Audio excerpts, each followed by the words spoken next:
राज्य उत्तराखंड के जनपद नैनीताल में बीते दिनों नगर के एकमात्र जिला चिकित्सालय बीडी पांडे में गर्भवती महिला से अल्ट्रासाउंड के एवज में पैसे मांगे जाने वाले मामले व अन्य स्वास्थ्य सुविधाओं की कमी को लेकर हाईकोर्ट द्वारा स्वतः संज्ञान लिए जाने वाली जनहित याचिका पर न्यायमूर्ति शरद कुमार शर्मा व न्यायमूर्ति रविंद्र मैठानी ने लापरवाह अधिकारी के खिलाफ कार्रवाई कर 3 सप्ताह के भीतर रिपोर्ट पेश करने को कहा था, जिसको लेकर स्वास्थ्य महानिदेशक द्वारा टीम गठित कर जांच शुरू कर दी गई है। शुक्रवार को बीडी पांडे अस्पताल के पीएमएस डॉक्टर LMS रावत ने कहा कि अस्पताल में मौजूद उपकरण कार्य कर रहे हैं, लेकिन गाइनो व फिजिशियन की कमी के चलते मरीजों को थोड़ी दिक्कतों का सामना करना पड़ता है। कहा कि अस्पताल में 3 गाइनोलॉजिस्ट के पद हैं, जिसमें से 2 पद काफी लंबे समय से खाली पड़े हैं। वहीं फिजिशियन भी अस्पताल में एक ही मौजूद है, जबकि एक की जरूरत काफी लंबे समय से है। गर्भवती महिला से अल्ट्रासाउंड के लिए पैसे मांगे जाने मामले को लेकर उन्होंने कहा कि हाईकोर्ट के निर्देशों के बाद स्वास्थ्य महानिदेशक ने टीम गठित कर जांच शुरू कर दी है।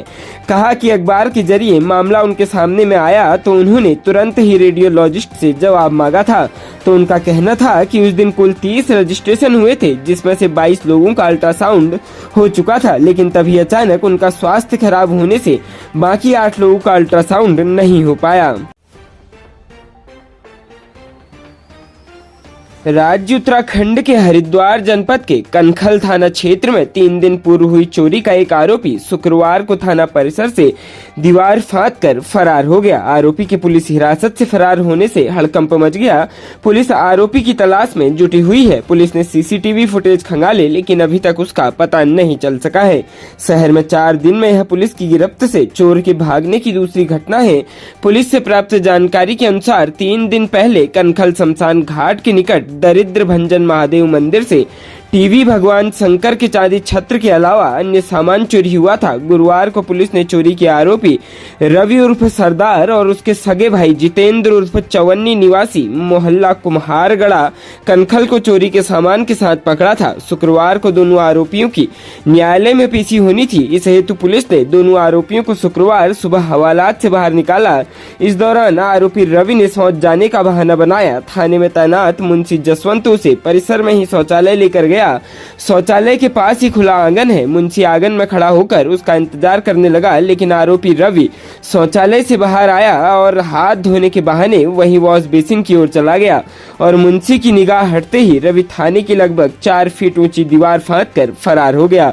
आरोपी सीसीटीवी कैमरों में भागता हुआ नजर आया है, पर उसका कुछ भी पता नहीं चल पाया है। प्रदेश में प्रतिभाओं की बिल्कुल भी कमी नहीं है। देश की सीमाओं की सुरक्षा के साथ हवाई सेवा में भी अहम योगदान देने वाली उत्तराखंड की बेटियों ने एक बार फिर शिक्षा जगत में नया परचम लहराया है।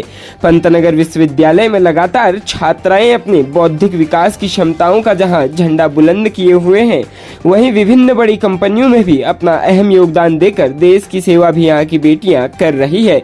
इसका ताजा उदाहरण एक बार फिर देखने को मिला जब विश्वविद्यालय के सेवा एवं परामर्श निदेशालय में विश्वविद्यालय के विद्यार्थियों का प्रदान एनजीओ द्वारा साक्षात्कार के आधार पर 12 विद्यार्थियों क्रमशः गीतांशी लेखवाल, ज्योत्सना फर्त्याल, वत्सला देवपा, हिमानी बिष्ट, प्रेरणा पखवाल, दिवेश चंद्र चन्याल, हेमलता धामी एवं नीलम बोरा, ज्योत्सना नेगी, श्रुति पांडे, प्रियंका कुमारी दास एवं हिमांशी यादव का चयन किया गया। चयनित विद्यार्थी को प्रशिक्षण के उपरांत लगभग पैकेज 8 लाख रुपए प्रतिवर्ष देय होगा।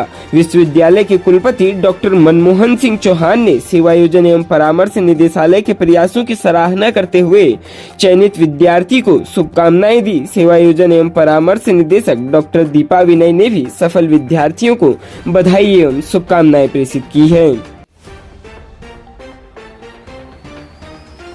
राज्य उत्तराखंड के भवाली क्षेत्र अंतर्गत एक गांव में कक्षा 11 में पढ़ने वाली नाबालिग लड़की ने कीटनाशक खाकर अपनी जीवन लीला समाप्त कर ली। उसे गंभीर अवस्था में सामुदायिक स्वास्थ्य केंद्र सुयालवाड़ी लाया गया, जहां चिकित्सकों ने मृत घोषित कर दिया। प्राप्त जानकारी के अनुसार थाना क्षेत्र भवाली अंतर्गत सूर्ण निवासी एक 16 साल की नाबालिग लड़की ने जहरीला पदार्थ खा लिया। चौकी इंचार्ज बीके आर्या ने बताया कि सूचना मिलने पर पुलिस अस्पताल पहुंची और मृतका के परिजनों से आवश्यक पूछताछ की गई। लड़की के पिता ने बताया कि उनकी पुत्री कक्षा 11 की छात्रा थी। यह 2 बहनें व एक भाई है। भाई हल्द्वानी किसी दुकान में काम करता है, जबकि बहन इंटर में पढ़ती है। आज बड़ी बहन जब सुबह 4 बजे उठी तो उसने देखा कि उसकी बहन बिस्तर पर छटपटा रही थी, जिसके बाद उसे अस्पताल ले जाया गया, जहां चिकित्सकों ने उसे मृत घोषित कर दिया। पुलिस ने शव कब्जे में लेकर पोस्टमार्टम के लिए भेज दिया है। मृतका अपने पीछे कोई सुसाइड नोट नहीं छोड़ गई है। मौत का कारण पारिवारिक विवाद या प्रेम प्रसंग होने की संभावना जताई जा रही है। राज्य उत्तराखंड की राजधानी देहरादून से बेहद शर्मनाक और दिल झकझोर कर देने वाली खबर सामने आई है। यहाँ 9 साल की बच्ची के साथ उसे ट्यूशन पढ़ाने वाले शिक्षक के द्वारा दुष्कर्म किए जाने का मामला सामने आया है। इसके बाद क्लेमेंट टाउन थाने में आरोपी ट्यूशन शिक्षक को गिरफ्तार कर जेल भेज दिया गया है। इस मामले में पीड़ित बच्ची के पिता ने पुलिस को तहरीर देकर बताया कि बीती 17 फरवरी को उनकी 9 साल की बेटी को तबीयत अचानक पेट में दर्द होने पर एक निजी अस्पताल ले जाया गया, जहां चिकित्सकों द्वारा बच्ची की जांच करने के बाद उसके साथ दुष्कर्म होने की बात कही गई। पूछने पर बच्ची ने मां को बताया कि ट्यूशन शिक्षक अनिल राणा उसके साथ लंबे समय से खिलौना काम कर रहा है और उसने किसी को बताने पर जान से मारने की धमकी दी है। इस पर पुलिस ने तहरीर के आधार पर आरोपी पर दुष्कर्म और पॉक्सो सहित विभिन्न धाराओं में मुकदमा दर्ज कर लिया।